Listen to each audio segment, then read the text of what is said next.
साथियों नमस्कार। आप देख रहे हैं सुशील कुमार उपाध्याय यूट्यूब चैनल। साथियों, आज देश के विभिन्न प्रांतों से शिक्षा प्रेरकों के संविदा बहाली और बकाया मानदेय पर क्या लेटेस्ट अपडेट आ रही है, उस पर विशेष परिचर्चा करेंगे।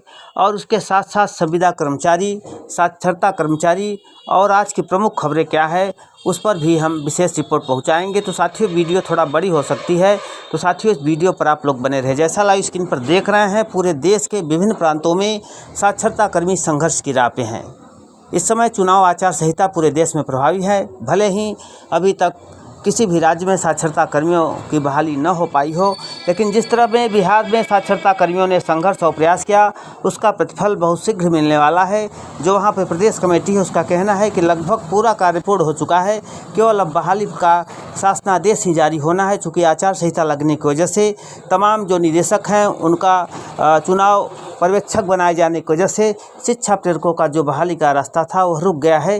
तो साथियों थोड़ा समय धैर्य रखें। यह जानकारी प्रदेश कमेटी के प्रदेश मीडिया की तरफ से आई है। उसके बाद भी जिसको लगता है साक्षरता कर्मियों का कुछ नहीं होगा, तो साथियों थोड़ा समय धैर्य रखने की ज़रूरत है। रही बात उत्तर प्रदेश की, तो उत्तर प्रदेश में साक्षरता प्रेरकों के मानदेय के संदर्भ में जो जानकारी आ रही है, अगले महीने 15 मई तक उनके मानदेय मिलने की प्रक्रिया प्रारंभ हो जाएगी। यह जानकारी साक्षरता कल्याण समिति के प्रदेश अध्यक्ष सत्यवान वर्मा ने दी है। उन्होंने बताया है कि जिन जिले का साक्षरता कर्मियों का भी कार्य सत्यापन नहीं हुआ है, वे लोग यथाशीघ्र अपना सत्यापन कार्य करा लें, या जो सत्यापन कार्य में कोई बाधा आ रही है तो सत्यापन कराने के बाद सत्यापन कापी की हार्ड कॉपी जाकर आप साक्षरता निदेशक कार्यालय पर या आप सत्यवान वर्मा से संपर्क कर उनके माध्यम से आप साक्षरता निदेशक कार्यालय अपनी हार्ड कॉपी भिजवा सकते हैं और आपका सत्यापन कार्य की जो कॉपी होगी वो जमा कर दी जाएगी। उसके बाद मानदेय की प्रक्रिया जब प्रारंभ होगी तो आप उसके हकदार हो जाएंगे। लगातार लोगों का कमेंट आ रहा है कि अब क्या होगा, कब होगा, कैसे होगा,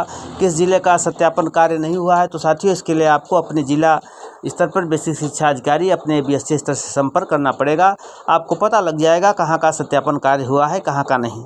तो साथियों लगातार हम पूरे देश की रिपोर्ट आप तक पहुँचाते हैं। जिस तरह से ज़मीनी स्तर पर लगातार संघर्ष जारी हो, चाहे महाराष्ट्र हो, चाहे तेलंगाना हो, छत्तीसगढ़ हो, हर जगह साक्षरता कर्मी लगातार संघर्ष कर रहे हैं। झारखंड में साथियों आपके बहाली पर सरकार ने कैबिनेट में प्रस्ताव भी पास कर दिया है, लेकिन आचार संहिता लगने की वजह से तमाम ग्राम पंचायतों में जो प्रेरकों की नियुक्ति की बात थी, अभी उस पर मुहर नहीं लगी पाई है। लेकिन जैसे ही आचार संहिता समाप्त होगी, उस वहाँ भी नियुक्ति की प्रक्रिया प्रारंभ हो जाएगी। राजस्थान में लगातार साक्षरता कर्मी संघर्ष कर रहे हैं, जहाँ पर शासन स्तर से जो जानकारी आ रही कि प्रत्येक ग्राम पंचायतों में डिजिटल लाइब्रेरी सरकार खोलने जा रही है, जहां पर शिक्षा प्रेरकों को उसमें सरकार जोड़ सकती है। तो तमाम राज्यों की यही खबर है और अन्य राज्यों में भी लगातार साक्षरता कर्मी संघर्ष की राह पे हैं। भले अभी उनका बहाली नहीं हो पाया है, लेकिन जिस तरह से इन्होंने प्रयास किया है, इनके प्रयास को हम अपने चैनल की तरफ से सलाम करते हैं। और लगातार साथियों हम आप तक पूरे देश और प्रदेश की रिपोर्ट पहुंचाते हैं। उसके बाद भी तमाम साथियों का कमेंट आता है कि अब साक्षरता कर्मियों का कुछ नहीं होगा। तो साथियों प्रयास से सब कुछ संभव है।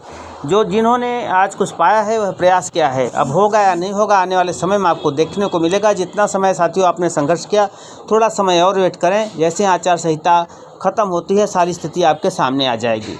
तो साथियों अब ये भी एक बड़ा बयान राहुल गांधी का आया है। उन्होंने कहा है कि हमारी सरकार इंडिया गठबंधन की आती है तो देश में संविदा रूपी जो कोड है उसको हम समाप्त कर देंगे। जो निष्कासित हैं, जो परेशान है, जो पैरा शिक्षक के रूप में लोग काम कर रहे हैं, जिनको सरकार निकालने की बात कर रही है, बड़े बड़े वादे करने के बाद तमाम राज्यों में संविदा कर्मचारियों को बाहर का रास्ता दिखा दिया गया, चाहे बिहार हो या मध्य प्रदेश हो।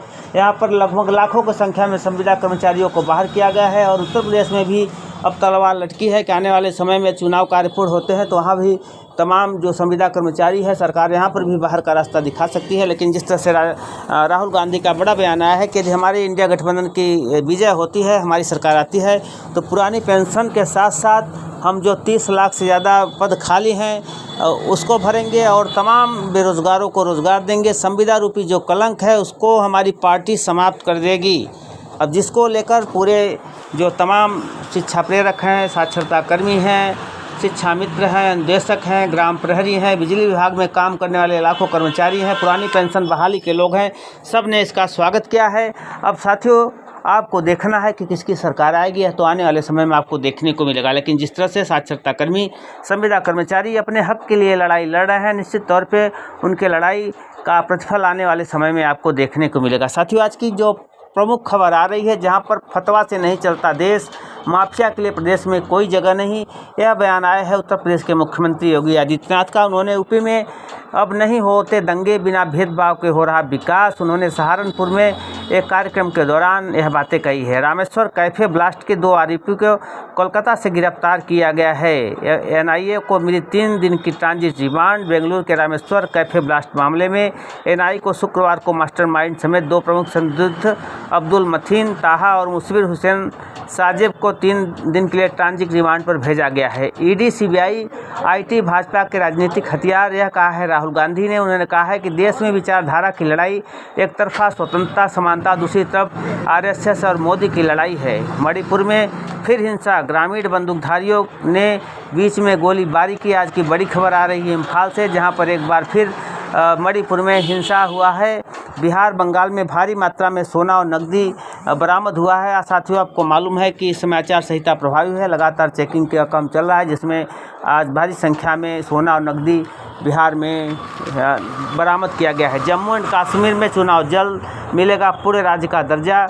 यह जो है जानकारी प्रधानमंत्री मोदी की तरफ से आई है। विपक्ष का खेल रहा भ्रम फैलाने का खेल, तो तमाम तरह का बात चुनावी भाषण में प्रधानमंत्री मोदी की तरफ से आई है।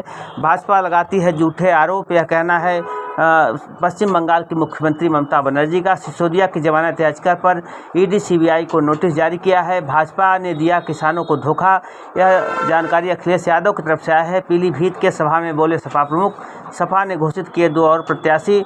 तो आज की जो उत्तर प्रदेश से तमाम खबरें निकल कर आ रही है। 15 अप्रैल तक सीबीआई के रिमांड में के कविता। दिल्ली शराब नीति घोटाले में बड़ी खबर आ रही है, जहां पर 15 अप्रैल तक सीबीआई ने इनकी रिमांड को बढ़ा दिया है।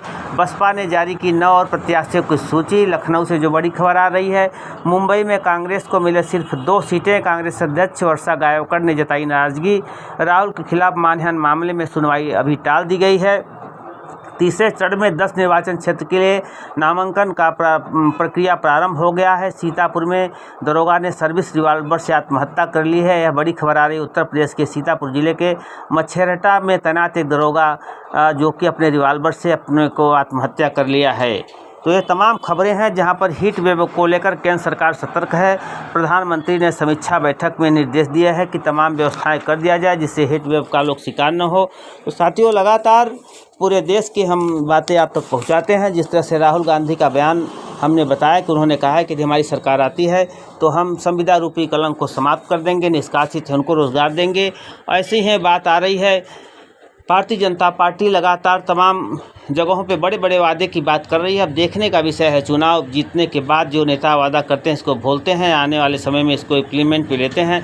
यह तो आने वाले समय में साथियों आपको देखने को पड़ेगा। तो साथियों, आप वेट करें। धन्यवाद, नमस्कार।